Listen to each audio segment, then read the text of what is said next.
গত বছরের অক্টোবরে প্রেক্ষাগৃহে মুক্তি পায় বঙ্গবন্ধু শেখ মুজিবুর রহমানের জীবনী নিয়ে তৈরি সিনেমা মুজিব, একটি জাতির রূপকার। দেশের চলচ্চিত্রের ইতিহাসে সবচেয়ে বেশি বাজেটের নির্মিত সিনেমা এটি। বাংলাদেশ ও ভারতের যৌথ প্রযোজনায় সিনেমাটি নির্মাণে ব্যয় হয়েছে প্রায় ৭০ কোটি রুপি, যা বাংলাদেশি মুদ্রায় ৮৩ কোটি টাকা। বাংলা আমাদের মাতৃভাষা নয়, বাংলা আমাদের মা।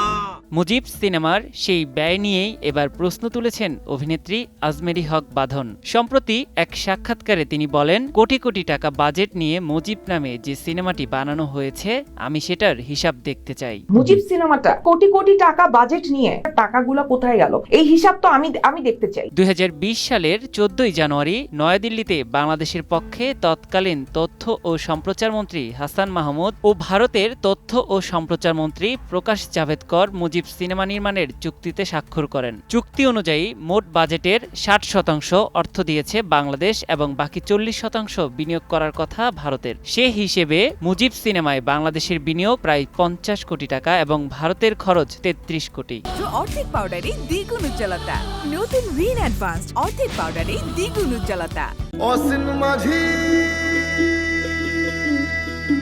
মুক্তির পর থেকেই মুজিব সিনেমাটি নিয়ে নানা আলোচনা সমালোচনা হয়েছে। যদিও আওয়ামী লীগ সরকারের শাসনামল থাকায় সে সময় অধিকাংশ চলচ্চিত্র বোদ্ধারাই সিনেমাটি নিয়ে কোনো মন্তব্য করেননি। তবে গত ৫ আগস্ট সরকার পতনের পর অনেকেই আওয়ামী লীগের দুঃশাসন নিয়ে মুখ খুলতে শুরু করেছেন। অভিনেত্রী আজমেরী হক বাঁধন তাদেরই একজন।